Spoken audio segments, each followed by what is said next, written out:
As a professional golfer and an LPGA teacher, I know that golf is hard. Has anyone played golf?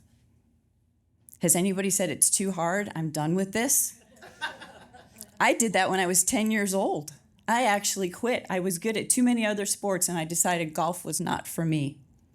So as an LPGA teaching professional, my passion became helping my students not only learn the mechanics of the golf game, but also understand that the mental side of it was something that was going to be a crucial role in helping them find joy in the journey. Golf is not about how good your good shots are, it's how good your misses are. It's about recovery.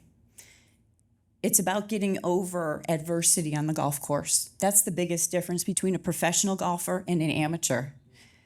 A professional knows we're going to hit bad shots. We're prepared for it. And we're able to let it go, to accept it and to move on.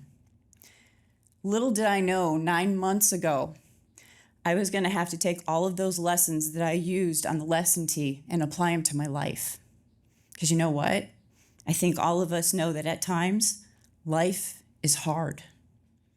And my hard happened when the surgeon called at 8:30 at night, 5 days before I was supposed to have a total knee replacement, and said, I tried 3 times to make this surgery work for you, and it can't happen.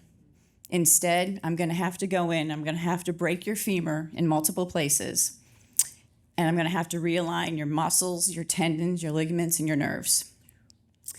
And so I have a rod right now from my hip to my knee. I have 4 very large screws in my knee and 2 in my hip. And the recovery was nothing that anybody expected or anything I could have been prepared for. My bone wasn't healing. I was basically bedridden for 5.5 months. And for someone who's an athlete, it was hard. It was scary. It was frustrating. And I really didn't understand the purpose in it. And I am a Christian, so I have my faith. I didn't lose my faith. But at times we wonder why and what's the purpose in this? And so many times I try to help my students and people I meet to find joy in the journey. And now, how am I going to find joy in my journey? It was very isolating, and it was very hard for me to share. I never wanted to call people because I didn't have something joyful. I was the encourager. And now it was very hard for me to lay in bed and feel, what is my purpose? What good am I doing? One of my bosses and mentors when I was the head coach at the University of Memphis, she called me up and she said, Sheryl, don't take away others' blessing by letting them help you.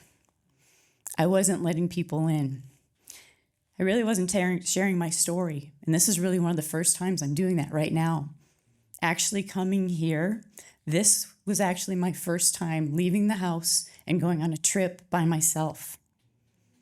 And thank you. So things I've learned is to be able to find joy in the journey, you have to share your story. You have to let others come walk beside you. How many of you have seen somebody struggling, and how much joy have you received when you've helped them? We know that joy, it fills our spirit. It's what we were created for.